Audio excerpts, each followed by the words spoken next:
All right, folks. Let's do it this way. So in place of our lecture, let's do an online one. But instead of you having to sit there at a prescribed time, we'll just do it this way. I will say at your convenience, but as long as we can get it in before or you're getting this in before the class ends officially on your class night, right? 9:35, whatever. How about close of business midnight on that night, Wednesday or Thursdays for both classes. So we're going to start with some current events. I tell you, it's this is nuts because obviously you can see my whole computer screen, so I'm going to be going in and out of things. This has been a nuts few weeks with regard to science. All right, let's go big. With regard to science, I sent you a few things, current events in the beginning of the week or the last week. And there were four things that I wanted you to take note of. And that was happening last week. Now, what is this? I'm doing this as a Sunday night, right?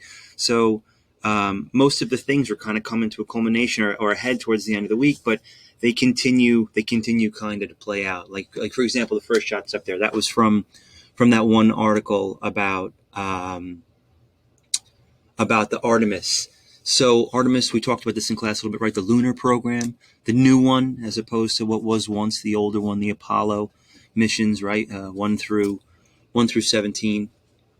This is a new generation, a new age in space exploration, or at least lunar exploration. So the goal is to get to the moon put a human on the moon by 2025, 2026, right? So we've got a little bit of time considering how much is involved in putting people on the moon, especially for an extended period of time. This isn't going to be the few days up, the few days back, like the original lunar program, the Apollo 11, which landed on the moon, right? This is going to have some wheels to it. They're going to be up there for an extended stay. So they're going to do this in phases. We talked about look, think about it. Everything has to be a test. All the data has to be collected. So they were scheduled to do in the beginning of the week what was called a wet run. So this is last week we're talking about, right? So wet run is just when they fire off the engine. They fill the rocket, right? That's the fuel, it's the wet part. Then they fire the engine to make sure that the engines will ignite. And then they take the data from all of that and they apply it to the next either wet run or whatever the case is going to be. Anyway, in this case, they went to do it in one of the fuel pumps.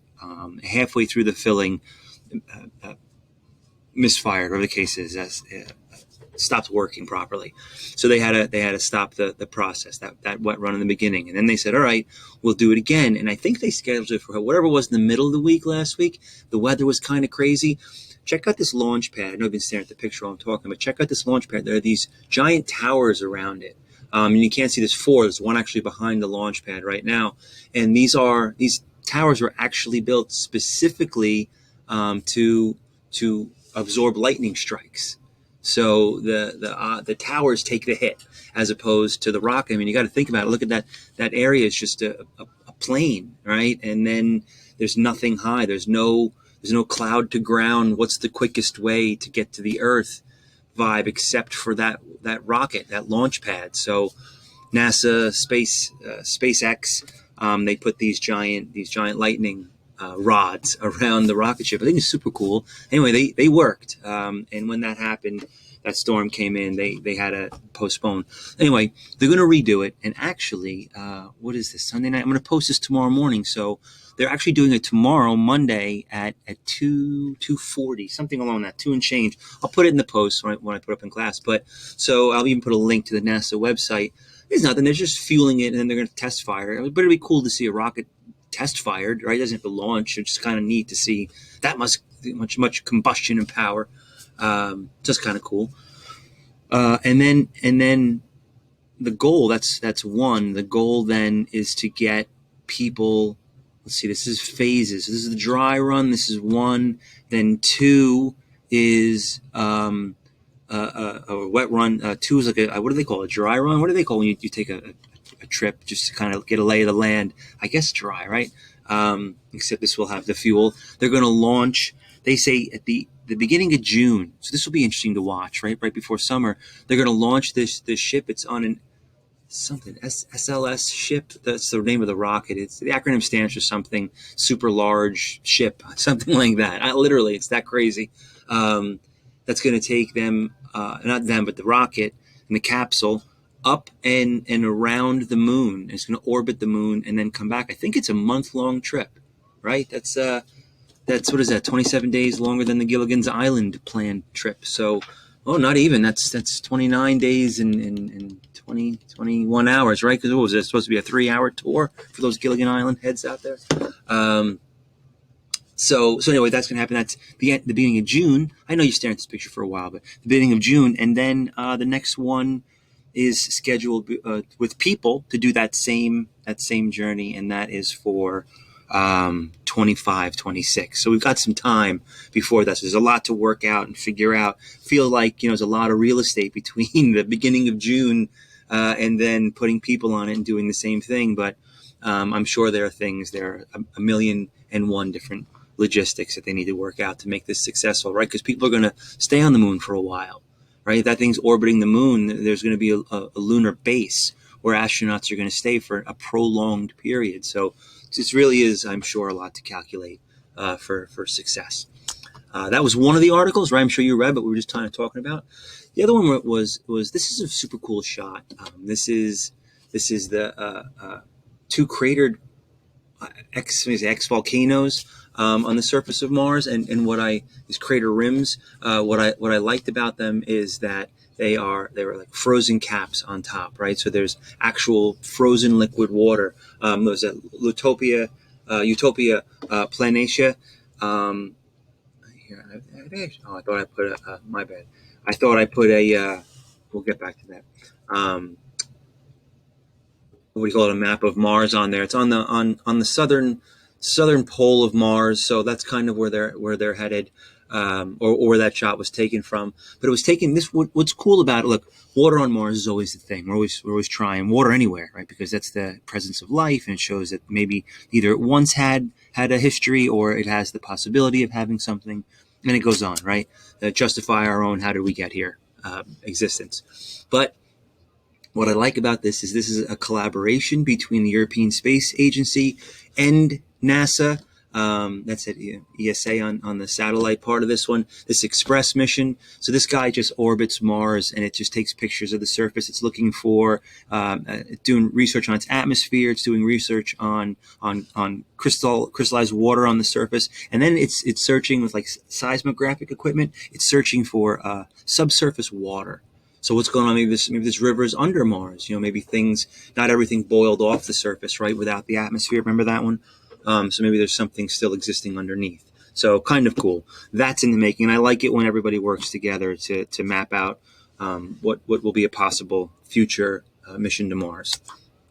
This one was kind of crazy. This happened actually a few weeks back. The International Space Station does these missions, and missions last for 3 to 6 months. Depends on usually I think it's like a three month period for a mission, whatever mission number they're on now. I should probably look that up. 50 something, I think. Should we pause? Should we look it up? I'm typing it on my phone here. Space Station mission. How about that one? What mission is ISS? What do you notice though about the about mission number? I should put. What do you notice about these guys? I don't know if I don't even think I put this as. I don't even think I put this as an article. Did I? Russian the ISS? Maybe not. Hold on. Mission, ISS mission. Number. Humor me, kids. I know. Oh, 6 months is the duration of a mission. That's great, but I want to know what mission this is. Oh, I wrote how long. All right. So if you look at the colors of their uniform, so they did a switch out, right? They did hold on. I know this is driving me absolutely bonkers. I'm sorry. I'm dropping the ball on the last yard inning of this.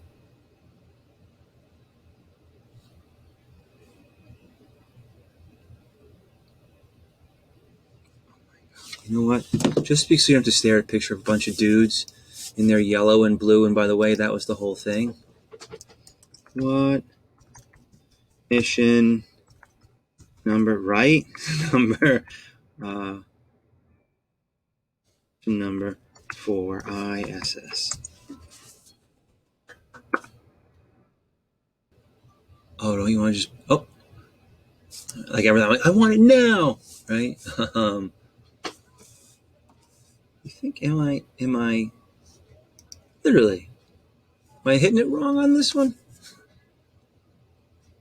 Um, So while this is happening, so these guys showed up for the change out, right? Couple people come on, couple people go home, 3 in, 3 out. It's continually changing, right? During these missions, whatever mission number that we're on, it's in the background. Well, when these guys showed up for the switch out, look at what they were wearing. And it was a big to-do because these are Russian astronauts. And when they showed up in yellow and blue, everyone was like, oh my God, they're making some kind of statement for the Ukrainian people. They're in support of Ukraine on how horrible this war is. Anyway, that's what everyone thought. And you think like, oh, that's super cool, but the Russian government, which is also, Putin, is in charge of their space program. So I'm like, oh, I couldn't see this going off as a positive thing. Anyway, since the Russian astronauts said no, we designed these uniforms long before the invasion of Ukraine was a thing. It takes a long time to make this material, these uniforms. A lot goes into it. Blah blah blah blah blah. So it was on the drawing board for quite some time. So yellow and blue, they couldn't shelve it. It was a little late on the yellow and blue. Let's just look here. Hold on. Oh my God, I want to stab myself. I just want to know the mission, for the love of. Somebody look it up and help me out.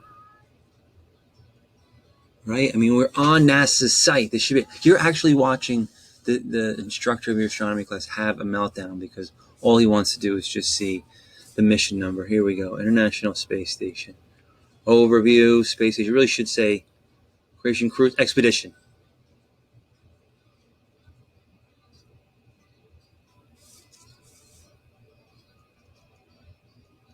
Spacewalk. What do you think? Who's on the station? Sure, I'm psyched to know who's on the station, but I'm also psyched to know what mission number this is. This is really, it does matter. I'm going to say it doesn't matter. Let me get back to it. I don't want to waste your time. I appreciate you hanging in there. Super irritated. All right. With that said, I bet you're looking it up right now. Don't you wish it was live so you could be like, hey, dude, it's mission number blah blah blah. Current slide. With that said, these guys had since said, no, please, we're cool. So I said, there's always a switch, right? 3 on, 3 off. These are the 3 that came home. This guy, Mark Vande Hei, he's an American astronaut, I believe. That's him right there with the glasses. These other 2 guys are Russians. They came home in a Soyuz rocket ship. That's actually the Russian rocket. As a matter of fact, I believe it's the same rocket that the Russians have been using like the entire time. This is there was one called Vostok was their original, but that was like old school. I mean, this is their tried and true rocket. They haven't changed much. If it ain't broke, don't fix it kind of thing. And this is the way they do it. They are a pretty bare bones space agency that is not like the bells and whistles of NASA. And I'm by no means coming down on them because I tell you what, when we put the space shuttle in the garage and closed the door on that program, we had no way back and forth to space. And the Soyuz rocket was the rocket that we hitched rides to. $85 million a seat. That's how much we would give Russia every time for a ride to the International Space Station. $85 million in fees to make that a success. So you can't say that they were doing us an amazing favor. Yes, of course, but it looks like the relationship was beneficial on both ends. Nonetheless, the reason I'm keeping this image up while I'm talking is 2. 1, that guy, Mark Vande Hei, that astronaut, he set the record. He was in space for 355 days. One of the Kelly brothers, Mark Kelly is the senator. Scott Kelly was in space for 340 days. Those Kelly brothers are 2 twin American astronauts. They had just previously had it, so it wasn't that long that he was holding the record for the most time set in space. That this guy beat his record, an extra 15 days. But that's reason 1. So kudos to him, right? It's a long time. Reason 2, look at that. They went from the International Space Station back to Earth in that. That is the amount of room these dudes had. packed in there, not an inch to spare. That is just insanity. And then and they didn't land in the ocean. They do hard landings. They land in Kazakhstan, and parachutes open, and they land on terra firma, on the earth. So it's not like you're soft splashdown landing. Russians are hardcore, man. And then they come and pick them up. Anyway, NASA had a jet waiting. They were nervous too, right? This was a thing. I actually think I have it. Hold on. Humor me. Cruise. What is this? Oh no. Nah. Is it? No. Oh, I thought Oh yeah, there he is. Right? Mark Vandehei. That's him with his cool glasses and his psyched more than ever smile. Right? He just came back from a year plus in space, and he talks a little bit about him. Actually, one thing he says.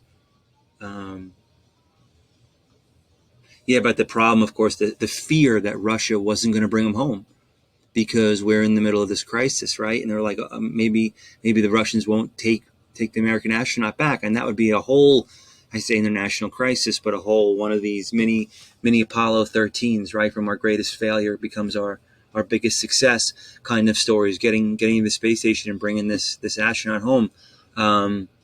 But the one thing he did say is they asked me how he felt, and he said, I'm bummed because to spend that much, this is so funny about marriage, anybody, to spend that much time in space, he had to strike a deal with his wife.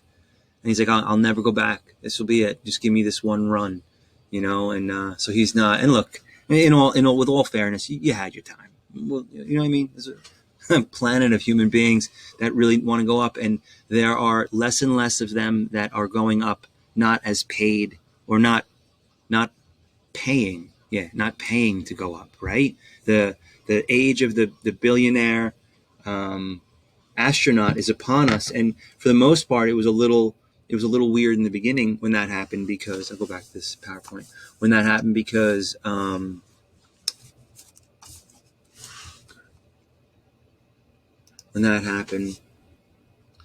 because it was like almost, I wouldn't say a novelty, but like, SpaceX and the Amazon, Bezos's Blue Origins, whatever it's called, his setup. This is cool. I know there's some billionaires, but there's some trained people going along with them, so it's like a thing. Maybe space tourism will be a little something. Why not? We got to get people more interested in space. Okay, but now, that said, I knew we were stuck on this. I would be livid. Now, this is the vibe, and this happened. So this happened on Friday. These guys, this Axiom Space, this X1, was the first time that 4 private. They say don't call them, citizens, like private citizens, like non-astronauts, because these guys are all trained to do this now. But 4 dudes that aren't hired by NASA and or tourists are going up. These are men in this case that have all, except for one, all paid big money to do this, and one guy is like the hiree to go with them. He's an ex-astronaut. So I guess you're reading their names maybe while I'm up here.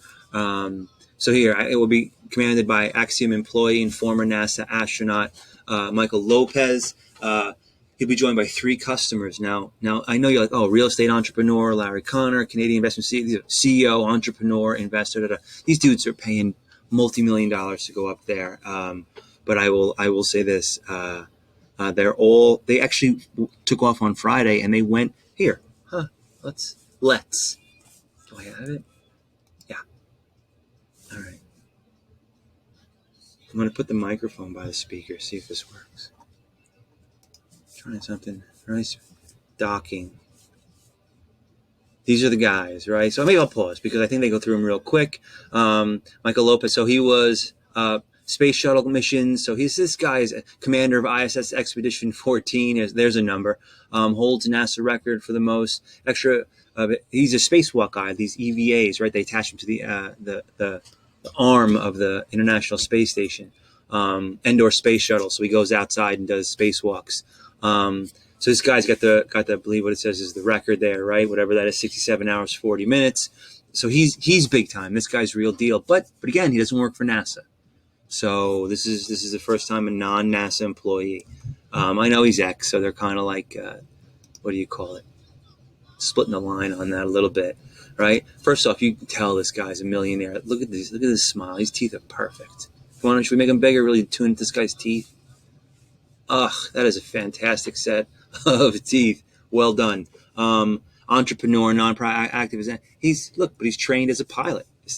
I mean, why not? If you're a multi-billionaire, you can train as whatever you want, but still there are billionaires who aren't going to jump into the cockpit of a plane. Impact investor, I'm not really quite sure what that is, but philanthropist absolutely gives his money. He's going to be a mission specialist, so he's trained. They're all at the International Space Station right now. These dudes, they're all doing something. So they're not up there. Another investor, mission specialist. This guy's going to be doing something. So real quick, and I'm going to go fast through this.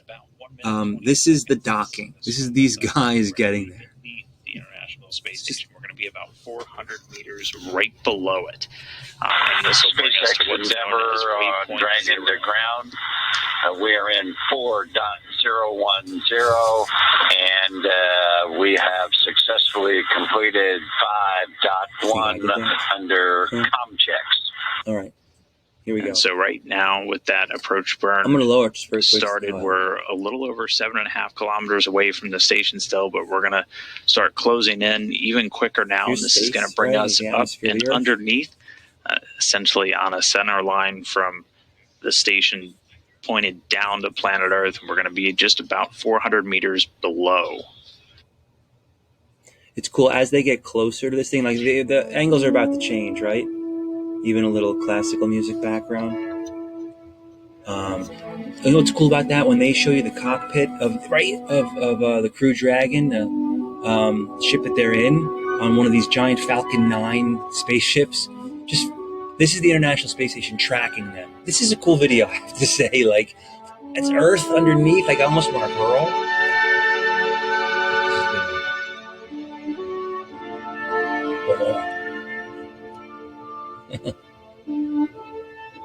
I know we're 22 minutes into this, but like, this is part and parcel of the class. We're totally going to talk about all this stuff more, and we really do have to appreciate it. I mean, you can see that the laser pulsating. That's what the International Space Station is tracking. See at the top of it? They use that laser, that pulsating laser to guide them in later. All right, so this video has. Where are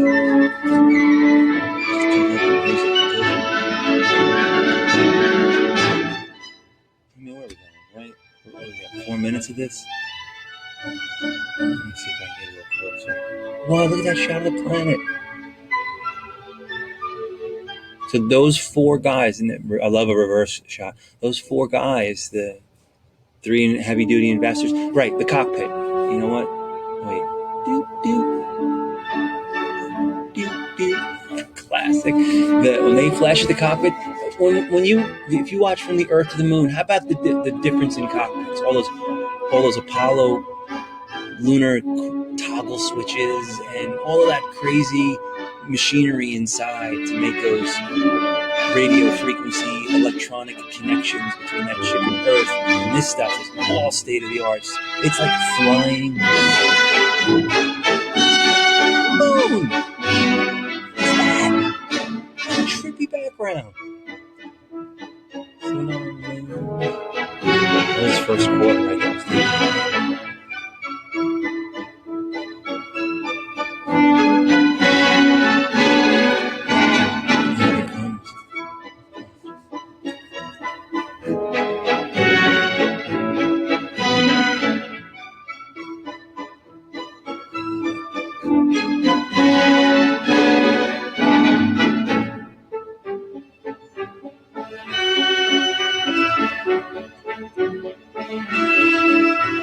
seems like psychotic, right? That these things have to hook up with each other, and it is. Don't get me wrong. They're going, remember, like 17,000 miles an hour. Each of Still them. Seeing good alignment. But this is science that they did from the Gemini program, right? Back in the 60s. Before the Apollo program, right? They had to go up there and try under and 3 connect. meters. Soft docking ring on 2 Dragon meters, on hands top off. there. International docking adapter on SpaceX the right. copies 2 meters. So now it's done with guidance system and 2 equipment. meters. and We heard chop call, the crew hands off point. crew hands off, right? The machines are doing it. 1 meter. I mean,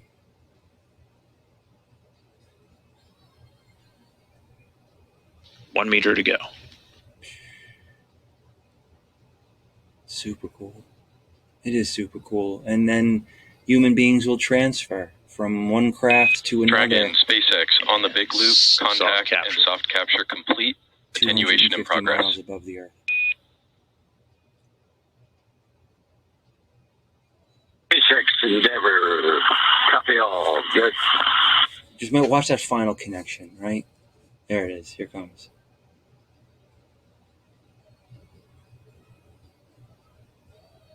Perfect. Oh, super cool, dude. Dragon, SpaceX on the big loop, ring retraction complete. Super Docking sequence is holding for MCS reconfiguration. cool. All right. Let's do this. Pause. And let's do this. Oh my God, Expedition 67. The answer's been here the whole time. That's what we're up in the space station. All right, so let's do this. Here we go. This is great. This is GMT, 7:13 for the teams over in Hawthorne.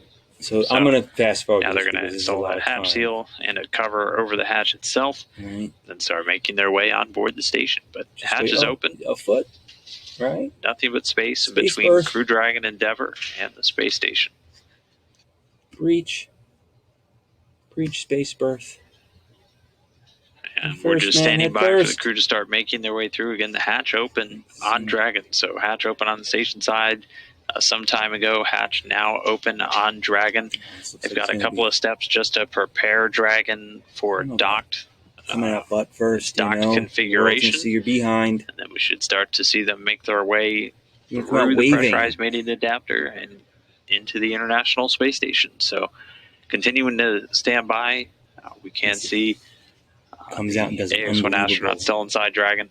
zero gravity space flip. And we should see them start making their way out momentarily. I don't feel it. I don't feel it's coming. I'm all behind. Oh, zero gravity space flip. Oh, I called it. All but knew it. Expedition Space 67 Force. Commander There Tom you go. Marshford making his way down, and there we are. This guy with the smile, the teeth. I bet you it is. Oh, that's what he's saying. What do you think about this? Bling. So Eitan Civi, first one through, followed shortly after by Mark Pathy making his way onto the space That's station.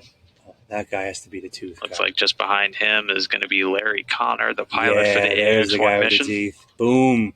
Look at those veneers first. Now through the Come on, hatchway buddy. into Node 2. Mark adjusting our camera angle for us. Thanks. Hey, look, anything goes in space.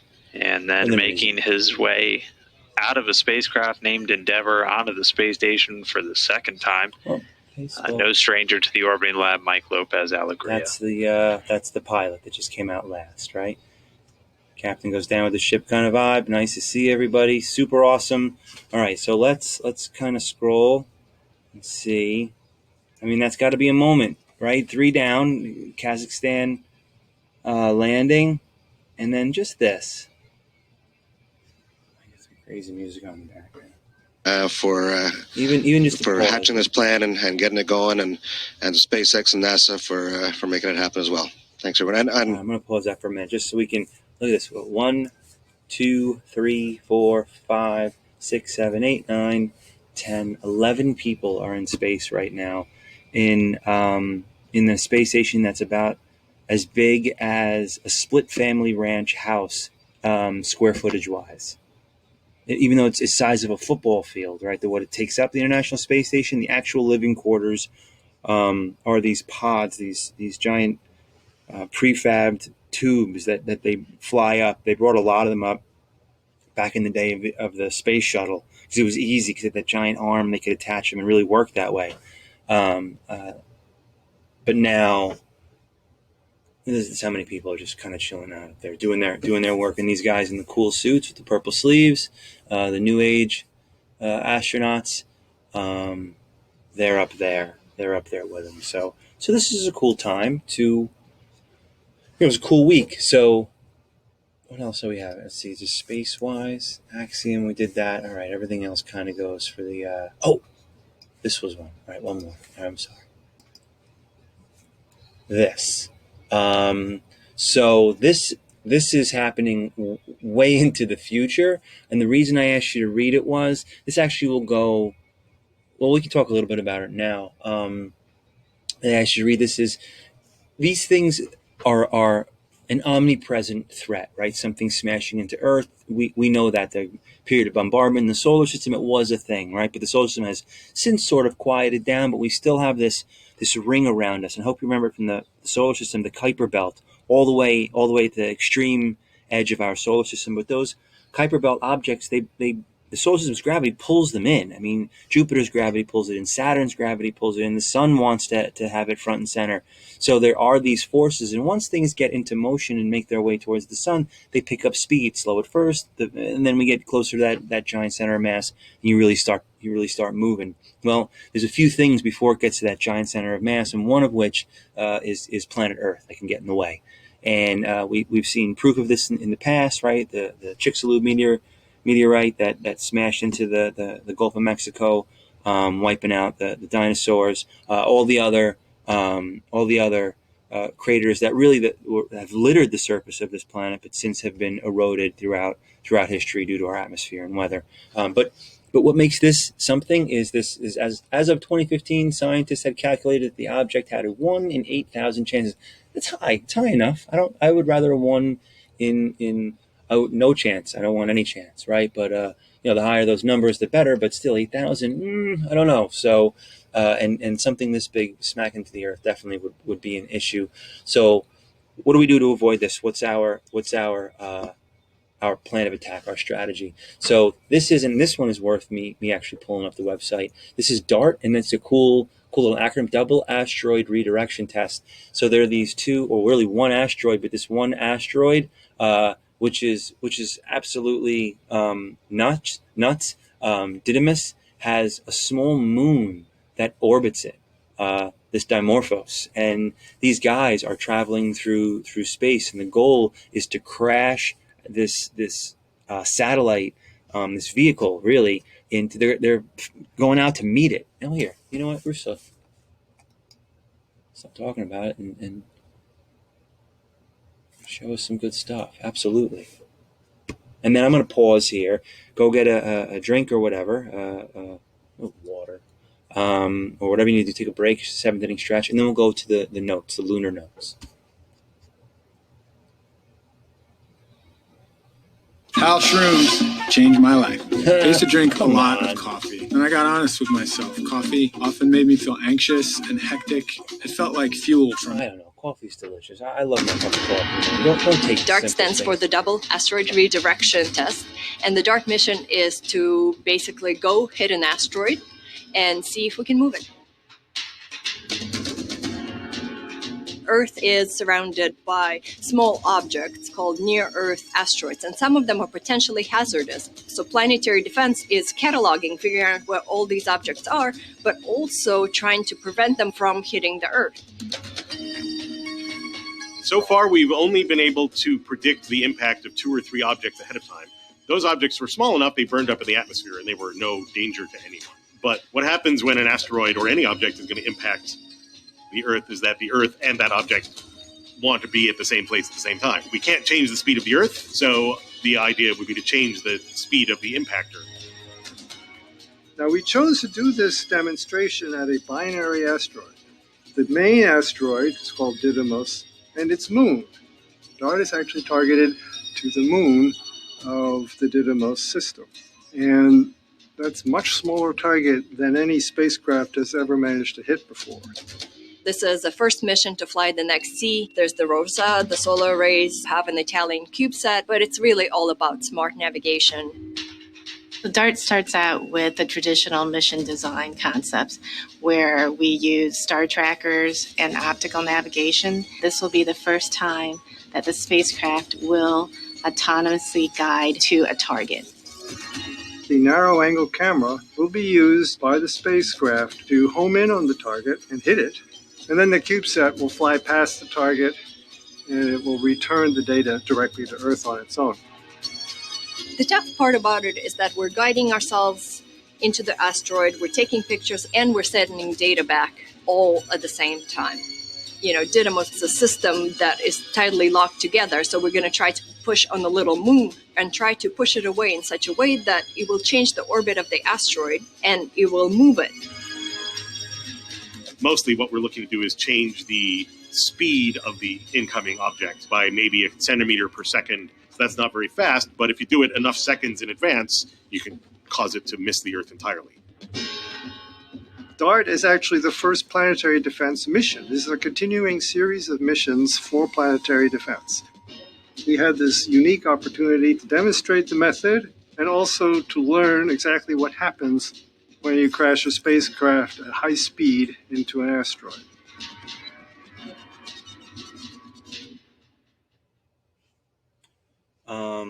All right, let me get rid of that. We should pause it because something else will start, right? Let's just kill it. So they launched this in November 2021, and I think when is this thing gonna hit? It's like 2023. I actually have my phone out again. Like, really, guy, you're gonna make me sit through this? Yeah.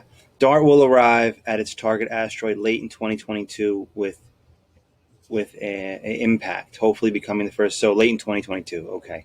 So that's when they're planning on hitting this. And like the guy said, I thought it was a great way to put it. You know, you just change it by a second, but if it's far enough out, right, the speed of that, by the time it gets to Earth, just traveling such great distance will have altered its course. And, you know, saying that its course is Earth is great. Please alter it.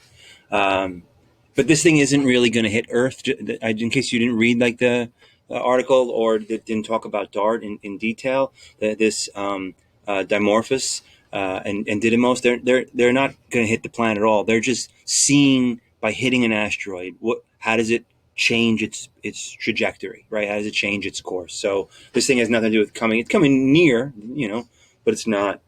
This isn't a threat to us. This is a trial run. Remember, collect data because you never know, right? When you're going to need to do this for real. All right. So that's it. So let's take 37 minutes now. You know, there was an assignment with this, right? Summarize the current event talking points, blah, blah, blah, blah, if you look at the sheet. So maybe give yourself a minute or two to do that because we're kind of fresh into it. And then you can jump in and the next video is going to be the lecture. Awesome. All right.